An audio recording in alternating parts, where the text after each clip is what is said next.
Assente, por favor.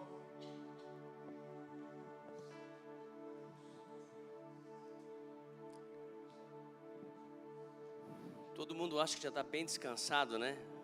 Amanhã ainda tem mais um dia. E todo mundo viajou.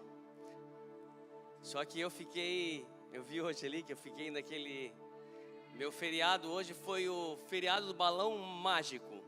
Zoom, que plaque Zoom não vai a lugar nenhum. Fiquei em casa. E eu e alguns, né? Muitas pessoas eu acho que também tiveram que ficar. Alguns também trabalharam. Mas amém.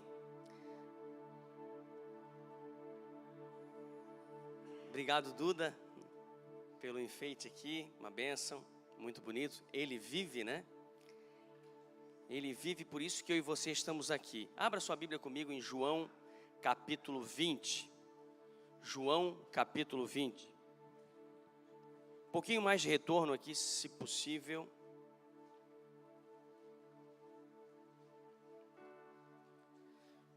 João capítulo 20, o quarto evangelho. Um pouquinho antes de Atos, você vai abrir ali e você vai achar. E diz assim: no primeiro dia da semana, de madrugada, quando ainda estava escuro, Maria Madalena foi ao túmulo e viu que a pedra da entrada tinha sido removida.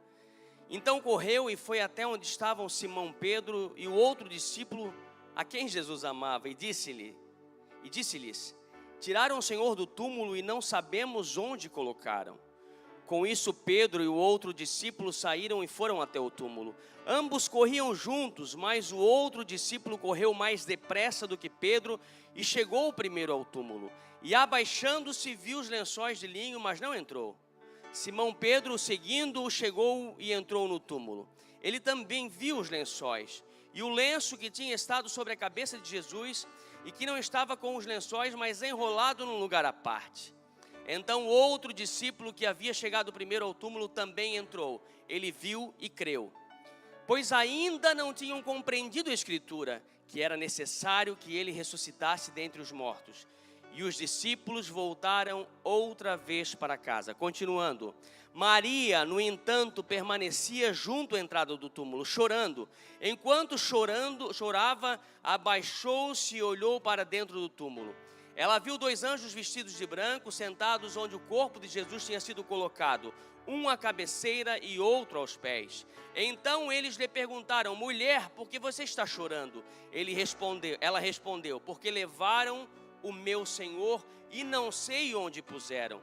Depois de dizer isso, ela se virou para trás e viu Jesus em pé, mas não reconheceu que era Jesus.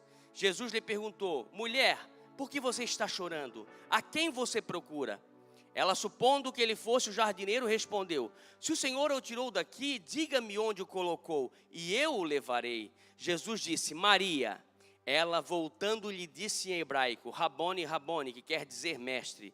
Jesus continuou: não me detenha, porque ainda não subi para o meu Pai, mas vai até os meus irmãos e diga a eles: subo para o meu Pai e o Pai de vocês, para o meu Deus e o Deus de vocês. Então Maria foi e anunciou aos discípulos: eu vi o Senhor, e contava que Jesus lhe tinha dito estas coisas. Amém? Um pouco longo o texto, mas não tem como falar de Páscoa nessa data qual passamos esse feriado. Muitas mensagens no WhatsApp, muitas mensagens no Instagram, sem entender o conceito, a forma, o que aconteceu aqui. Pastor Marcos já pré-pregou aqui sobre isso, falando que Jesus cumpriu a Páscoa. Ele é o Cordeiro sem mancha, que morreu num sacrifício único por mim e por você. Mas a Páscoa cristã, a qual não comemoramos, mas precisamos lembrar, porque Jesus, Ele institui a ceia, que eu e você participamos quando estamos em unidade, como o corpo de Cristo. Mas não podemos deixar passar em branco. E também vi uma mensagem que eu ri muito essa tarde, que quando acontece alguma coisa com Jesus, eu engordo 5 quilos. Porque no Natal é festa, na Páscoa é festa, e a gente acaba comemorando. E a gente comemora comendo chocolate. Não é sobre chocolate, não é sobre o coelho da Páscoa. Embora a gente compre o coelhinho, compra o ovo, né? Mostra para as crianças, lembra eles lá que tem um chocolate, mas a gente tem que ensinar o verdadeiro sentido, tanto no Natal quanto na Páscoa. Porque eles vão entender logo ali na frente que o coelho não vai colocar ovo, e muito menos ovo de chocolate.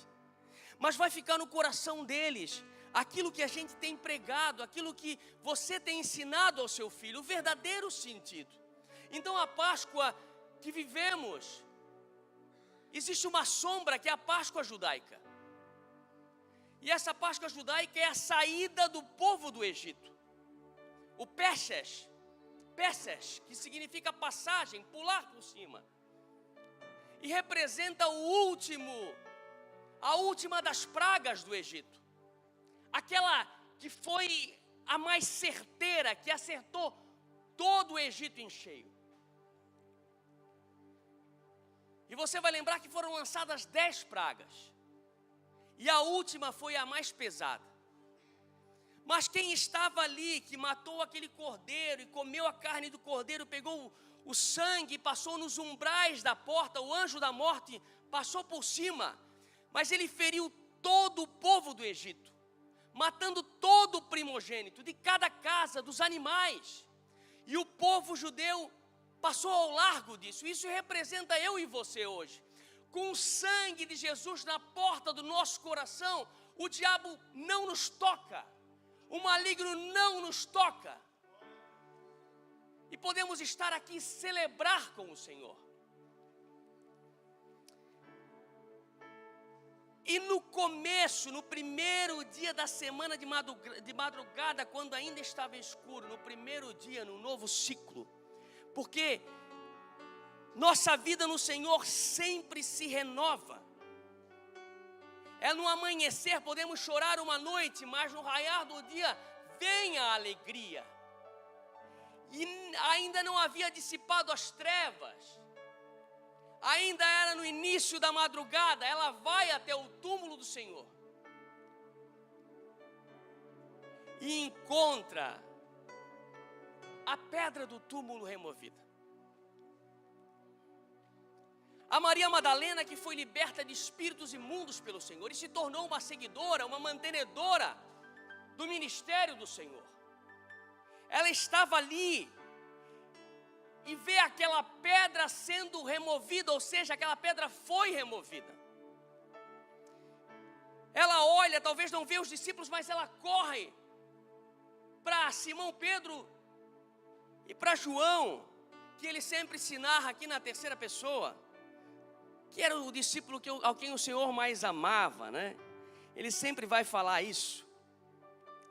E ela viu que a pedra tinha sido removida. A pedra que dava acesso a dentro do túmulo. E que essa pedra representa aquilo que é insuperável aos olhos humanos. Aquilo que eu e você, num dado momento, podemos imaginar que não vamos ultrapassar. Colocaram uma pedra, mas entenda, no seu coração tinha uma pedra, o seu coração já foi uma pedra, mas a palavra do Senhor rompeu essa pedra, penetrou no seu coração e hoje você está aqui. Hoje você é livre para glorificar ao Rei dos Reis. A pedra espiritual foi removida da sua vida, mas a pedra que às vezes eu e você olhamos e vimos que não pode ser removida, são os obstáculos que eu e você encontramos, frustrações da nossa vida. As frustrações, os projetos interrompidos, aquilo que eu e você planejamos, que nós começamos a navegar e parece que aquela rota não faz mais sentido. A gente projeta algo para a nossa vida e chega num dado momento, a gente se depara com situações que parece que não vamos transpor. Não vamos poder passar. A pedra se coloca de uma maneira, aquela pedra representa essa situação que é intransponível aos olhos humanos. Parece que não vamos conseguir passar adiante. Parece que esses sonhos não vão se completar. E a gente para de sonhar. E a gente para de projetar o nosso futuro. A gente crê que não dá mais. Mas creia em quem você acredita que é o Senhor Jesus, aquele que te justificou. Ele pode mais por nós. Ele ressuscitou, Ele está vivo. Não deixe morrer aquilo que o Senhor tem colocado no teu coração. Desilusões, relacionamentos que falharam. No decorrer da caminhada, pessoas se frustraram com relacionamentos, se desiludiram. Esses dias eu fiquei muito triste e eu chorei. Falando com o Senhor, eu chorei porque eu me alegro por o Senhor ter dado a chance de eu conhecê-lo verdadeiramente. Conhecê-lo talvez como Jó falou. Jó vai falar, e nós já falei isso no domingo passado, acho que o pastor Joel falou aqui na quarta-feira sobre Jó. Que ele fala assim: bem sei que tudo podes, e nenhum dos teus planos podem ser frustrados. Se você analisar a vida de Jó, foi uma vida turbulenta. Ele era um homem abençoado por Deus, mas quando Satanás questiona a Deus sobre a fidelidade dele, o Senhor o deixa tocar. E ele perde tudo, mas perde 10 filhos, perde todo o seu rebanho. Ele é um homem rico e de repente em dias ele acorda pobre. E ele ainda recebe uma doença, que ele tem que se raspar com um caco de telha. Mas mesmo assim, ele não nega ao Senhor. E Jó, talvez um dos primeiros livros da Bíblia a ser escrito, não tinha referência da palavra que eu e você temos, mas ele acreditava no Deus poderoso. Ele acreditava num Deus verdadeiro a ponto dele a ponto dele não desistir. Ele sabia que os planos do Senhor não poderiam ser frustrados, e eu e você precisamos ter essa certeza essa noite. Carregar essa certeza de que o Senhor pode nas nossas vidas a qualquer tempo.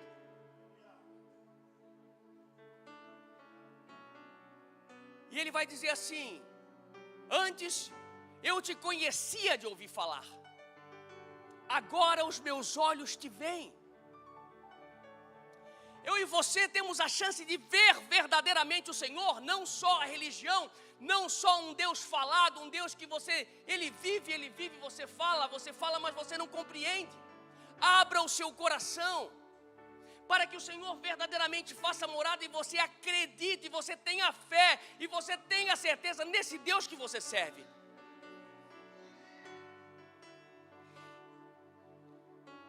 E eu fui ver E eu no caixa, e uma pessoa bate em mim, e quando eu me viro para ela, eu comentei com a Aline,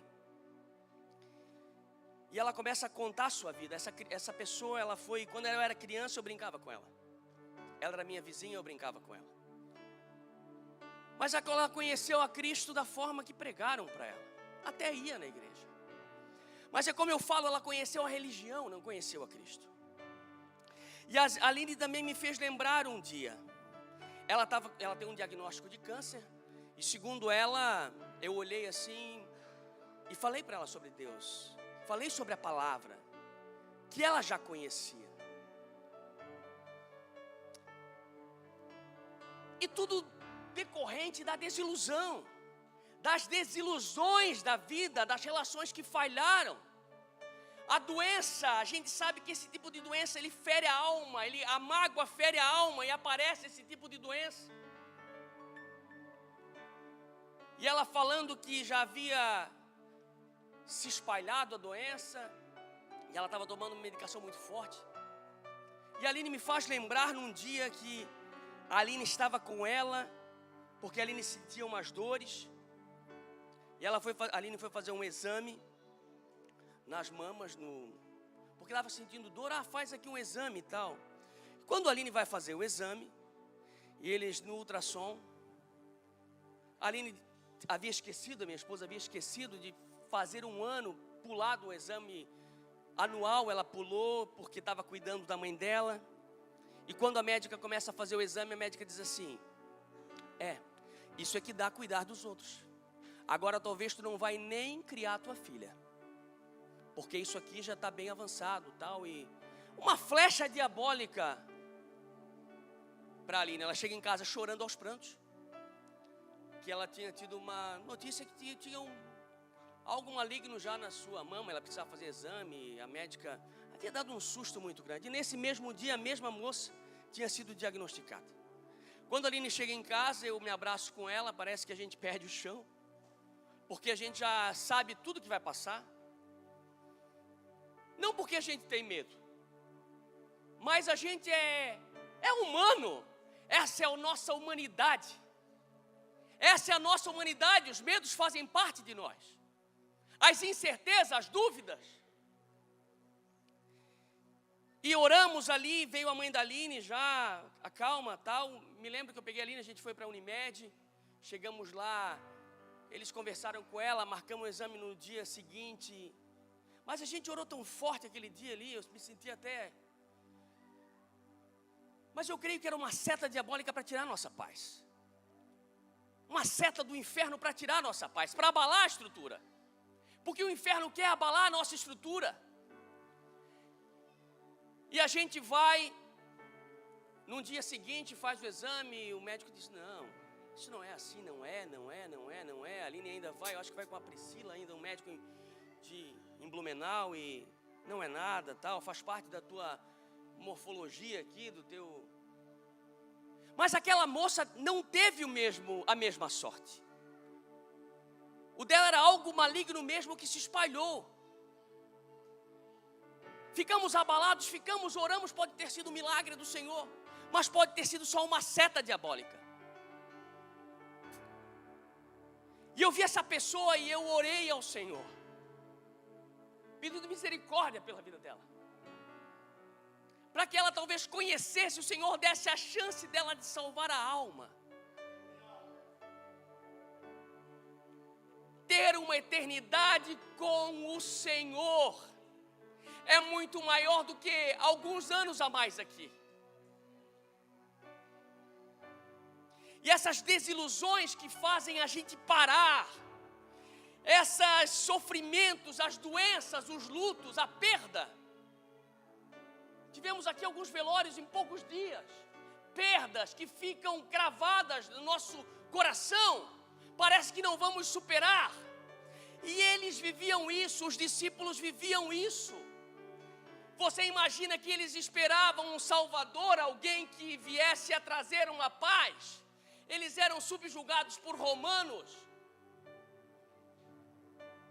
Eles eram explorados. E esperavam alguém que viesse trazer uma história diferente para eles. Esperavam alguém como Davi.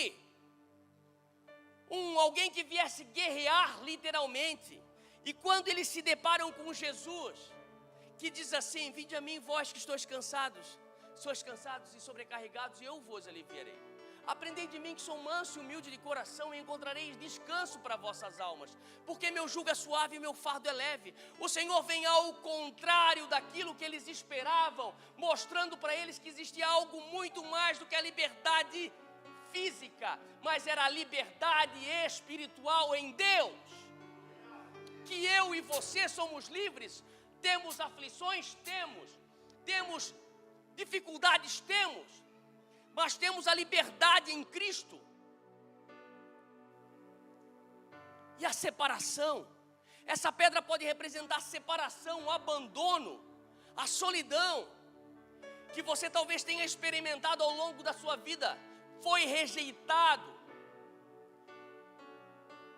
não conheceu talvez o seu pai, sua mãe, a sua família, mas o Senhor te encontrou, o Senhor te abraçou, o Senhor te fez filho, para a glória dEle. E essa pedra pode representar inúmeras coisas na nossa vida. E representava para Maria, representava para os discípulos o fim, algo intransponível, algo que não pudesse ultrapassar, que não pudesse ir adiante, estava ali dentro, morto, na cabeça deles, na mente deles estava ali, finish, final, acabou. Mas não sabiam eles, não haviam entendido ainda o propósito. Talvez você ainda não entendeu o propósito que o Senhor tem na tua vida. Você tem ouvido a palavra e ainda você não entendeu o propósito. O Senhor age além das nossas expectativas. Sabe qual é o problema? O problema é que eu e você medimos a ação e o poder de Deus olhando para os nossos limites. A gente olha para o limite da medicina e diz assim, ó, não deu mais, não dá mais, aqui acabou. Mas a última palavra vem de Deus. A última palavra é dele. Ele conhece tudo a nosso respeito. Ele nos sonda e nos conhece desde o momento em que levantamos até dormimos. No ventre da nossa mãe ele já nos conhecia.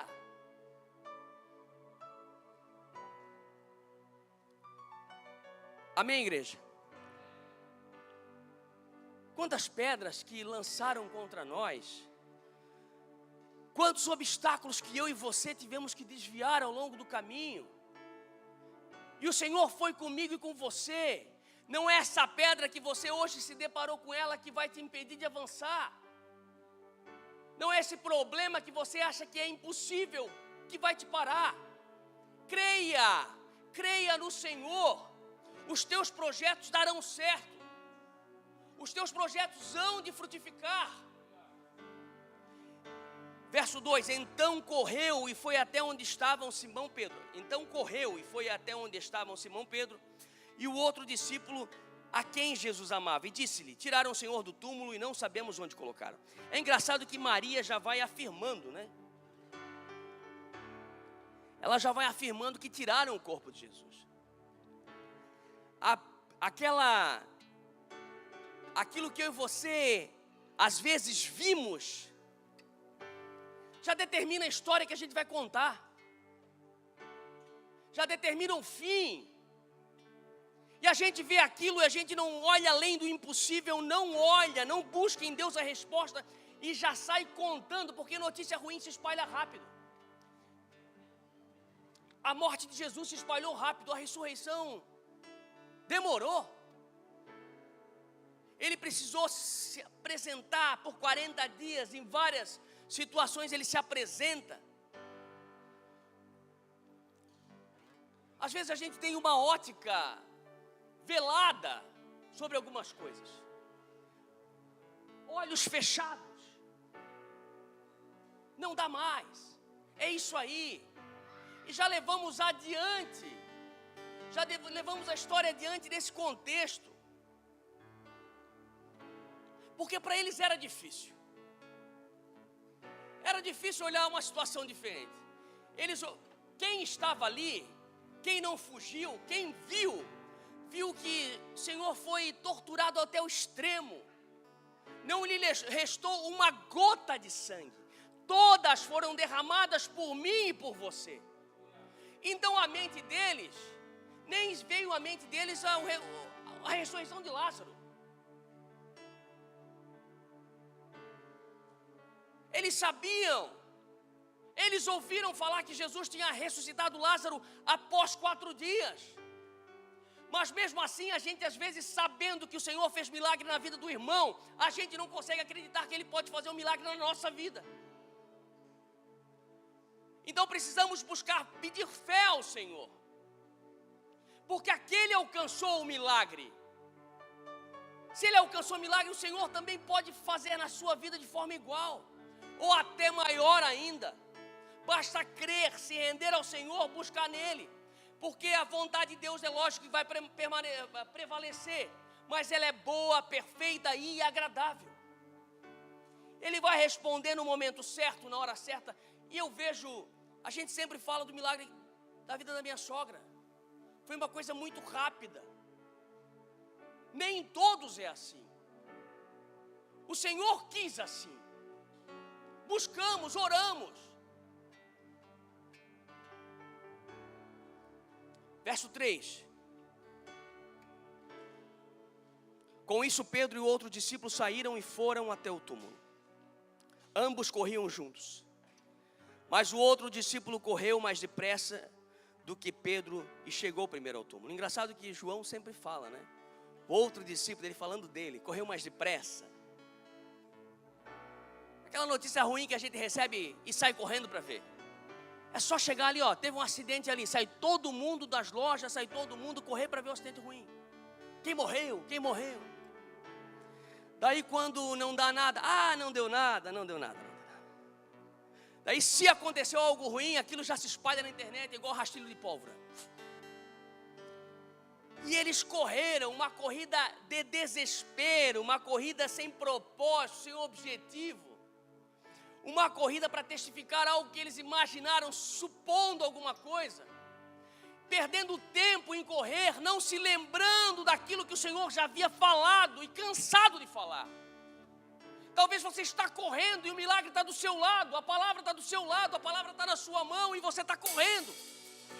Para ver alguma coisa, para buscar alguma coisa que está aqui, a resposta, a direção, a certeza. Uma corrida talvez de remorso. Porque Pedro havia negado ao Senhor. O remorso era grande. O arrependimento de ter negado ao Senhor. Que não venhamos a correr no último dia de arrependimento de, poxa, eu nadei, morri na beira da praia, agora todos foram, eu estou aqui. Que corramos com um propósito, com uma certeza, com uma busca, com um direcionamento, que buscamos o alvo que é Cristo. E eles esqueceram da palavra do Mestre. E a palavra vai dizer assim, ó. Em Isaías, o profeta já havia falado.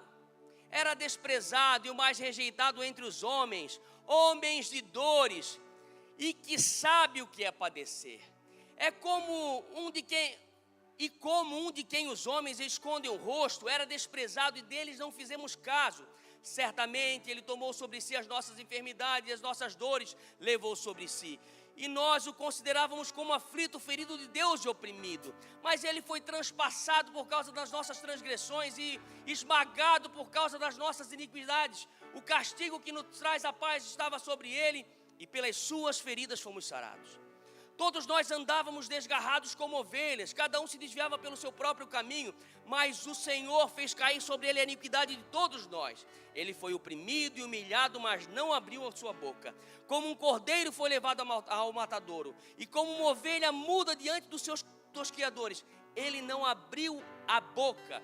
Já estava lá em Isaías 700 anos antes, falando a respeito do próprio Cristo, e eles não se lembravam.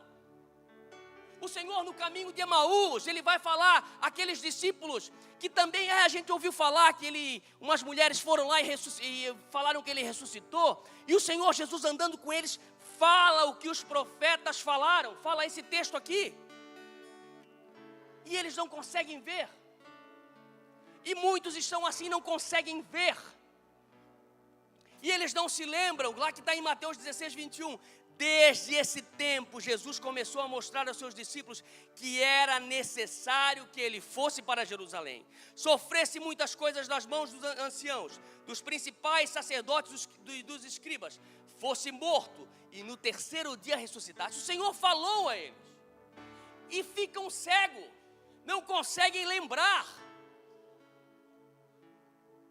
E às vezes é assim nas nossas vidas. A gente não consegue lembrar daquela promessa que o Senhor fez, daquilo que o Senhor falou ao teu respeito, daquela palavra que você leu e o seu coração ardeu, daquela mensagem que foi pregada aqui e entrou no seu coração como uma flecha, e você diz: o Senhor está falando comigo, o Senhor vai me dar livramento, o Senhor vai me dar vitória, e você esquece dessas palavras. Mateus 20, 17 e 19, estando Jesus para subir a Jerusalém, chamou os 12 discípulos para o lado, e no caminho lhe disse: eis que subimos para Jerusalém, e o Filho do Homem será entregue aos principais sacerdotes e aos escribas. eles vão condená-lo à morte e entregá-lo aos gentios para ser zombado, açoitado e crucificado, mas ao terceiro dia ressuscitará. Entenda que o Senhor Jesus havia falado para eles de forma clara, e os ouvidos parecem que estavam tapados, a ponto de que não ouvissem. E eu te pergunto, como é que está o teu ouvido espiritual nessa noite? Será que você tem ouvido a palavra? Será que a palavra tem verdadeiramente penetrado ao teu coração? Será que o Senhor tem achado guarida no teu coração? Será que o Espírito Santo tem achado morada no teu coração?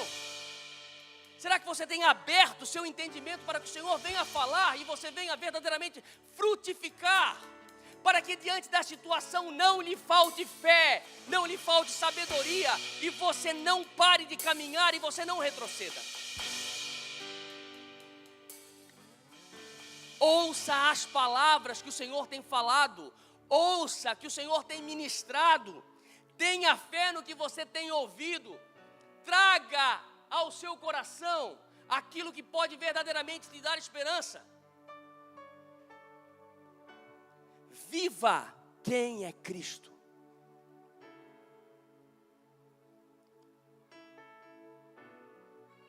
Pedro nem se lembrou que num dado momento o Senhor chamou ele e disse assim, ó, para trás de mim, Satanás, queres frustrar o meu plano?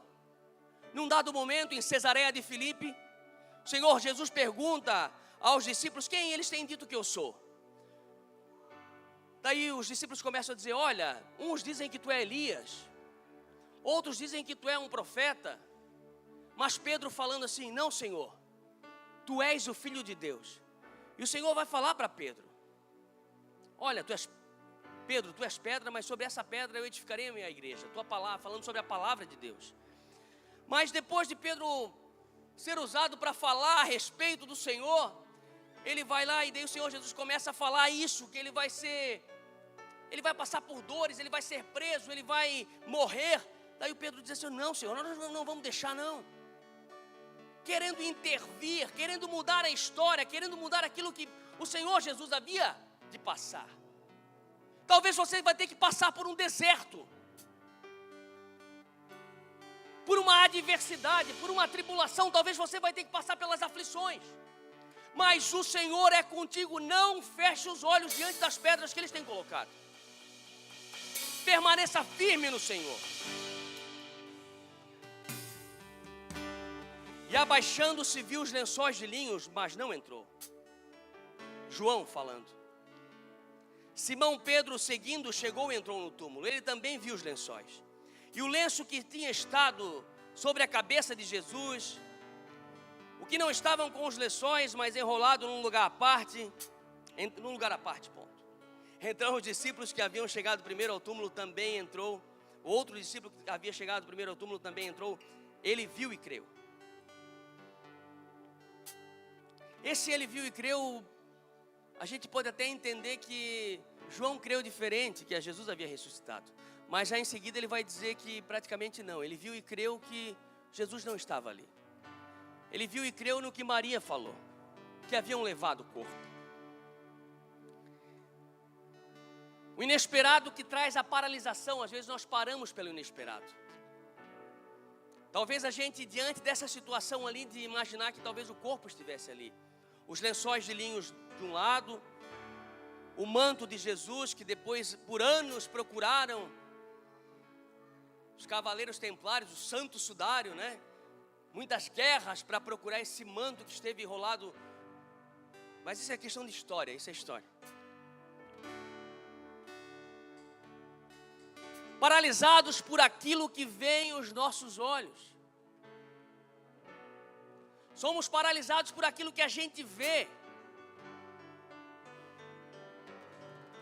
E que parece que a fé é impossível transpor. A pedra não estava ali. A pedra havia sido removida. E o corpo não estava mais lá. Os lençóis de linho estavam ali, e esses dias atrás, acho que foi ano passado, morreu um dos maiores apresentadores da televisão brasileira. Ele era judeu. E mostrou ali como era feito como era feito a parte da celebração judaica, do enterro judaico. E a pessoa ela é enrolada em panos, em linhos, para mostrar a pureza, igualdade e humildade. O Senhor Jesus não precisava disso. Ele era o homem encarnado sem pecado, totalmente puro e totalmente humilde, a nossa referência. Mas eles o faziam assim, eles enrolavam naquele linho para demonstrar isso, porque isso é uma prática judaica. Fizeram isso com esse homem. Ele não foi para o caixãozinho ali, ou para debaixo da sua cova, num terno, não. Ele foi embrulhado em panos de linho. Um dos maiores apresentadores, se não o maior apresentador da televisão brasileira. Um judeu. Mas eles veem uma coisa diferente, eles veem um lenço arrumado ali. E nós vamos entender, pela teologia, de que quando uma pessoa era convidada a sentar-se à mesa, a forma que ela colocava o lenço determinava se ela havia pausado, terminado ou não acabado ainda a sua refeição. A forma que ela deixava o lenço mostrava se ela continuaria ou não, se ela não tinha acabado. E o Senhor deixa tudo arrumado, mostrando que eu não acabei. Ele não acabou. Ele não terminou a sua obra. Logo depois ele ia comissionar os discípulos, mas ele prometeu voltar. Ele ressuscitou, ele deixou tudo arrumado para dizer: eu voltarei.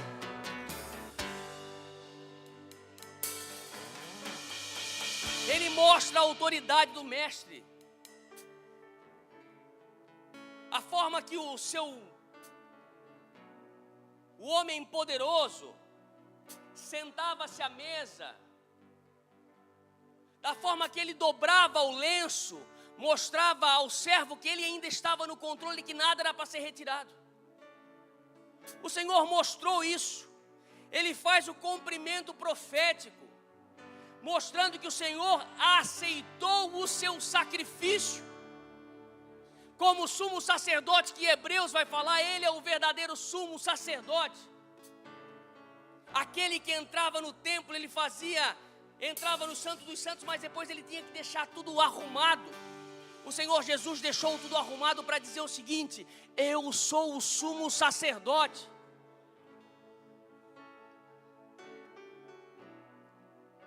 Verso 9: pois ainda não tinham compreendido a Escritura, que era necessário que ele ressuscitasse dentre os mortos. E os discípulos voltaram outra vez para casa.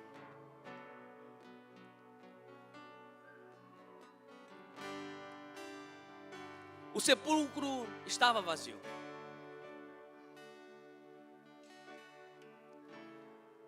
Para nós entendemos muito claro que é a vitória do Senhor Jesus sobre a morte. Ele não havia pecado, ele não tinha pecado. Não tinha mais nada lá. Mas entenda, talvez você olhe e não vê mais solução, não vê mais nada. Mas o Senhor, Ele tem toda a habilidade para fazer do zero.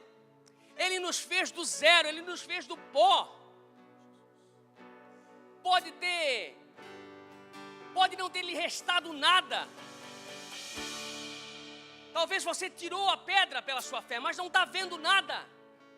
O Senhor é dizendo: eu sou contigo onde queres que tu andares.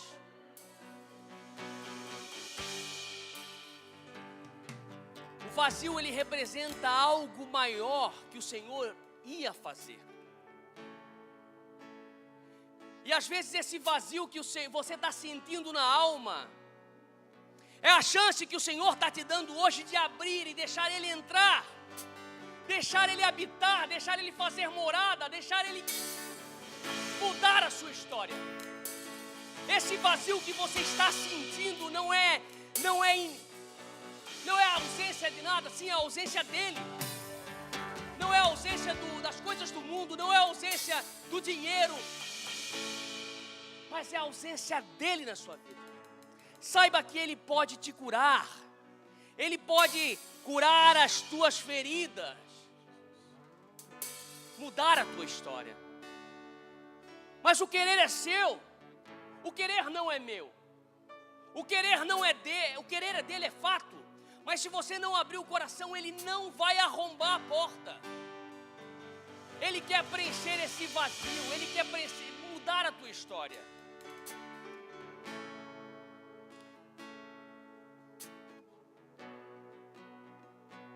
O Senhor Jesus compara os fariseus da época a sepulcros caiados.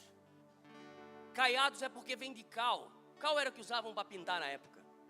Não tinha souvenir. Tinha o cal, eles sabiam que cal pintava. Então eles pegavam o sepulcro e pintavam. Ficava bonitinho por fora. Mas ele compara a sepulcros caiados. Por fora belo, bonito. Mas por fora cheio de coisas que... podridão, corrupção. Nós éramos assim até ter descoberto Cristo, ter nos rendido a Ele, termos sido batizados, sermos uma nova criatura. Esse sepulcro esvaziou e o Espírito Santo desceu. Nos deixamos levar para isso. E o Senhor está fazendo esse convite a você. Vinde, benditos de meu Pai, herdar por herança aquilo que já te foi feito, já está preparado para você desde a eternidade. Verso 11, para acabar. Maria, no entanto, permanecia junto à entrada do túmulo, chorando. Enquanto chorava, abaixou e olhou para dentro do túmulo.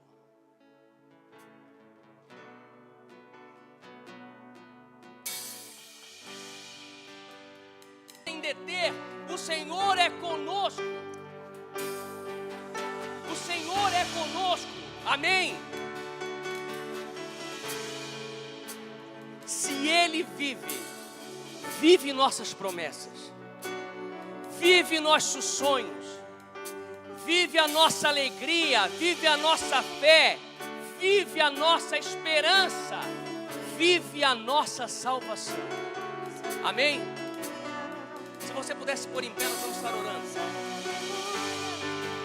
Senhor Deus, nós te damos graças, Pai, por estarmos aqui na Tua presença, Senhor, bradando, Senhor, que Tu vives, que Tu reinas, que Tu, Senhor, conhece o nosso coração, Tu habita em nós.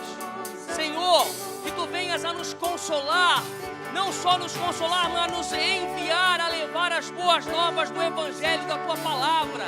Senhor, o Evangelho da salvação, essas palavras, Senhor, de vida, que trazem vida e renovo aos caídos, Senhor. Aqueles que não veem mais uma solução, uma direção, Senhor, que essas palavras venham a dar certeza para nós. Senhor, abençoa os Teus filhos, que eles possam ter essa certeza de que Tu reinas, Tu vives, Tu és, Senhor, eterno. Senhor, nós Te agradecemos, Pai, porque essas palavras, Senhor, foram ministradas aos nossos corações. Te damos graças por tudo e Te agradecemos em nome de Jesus.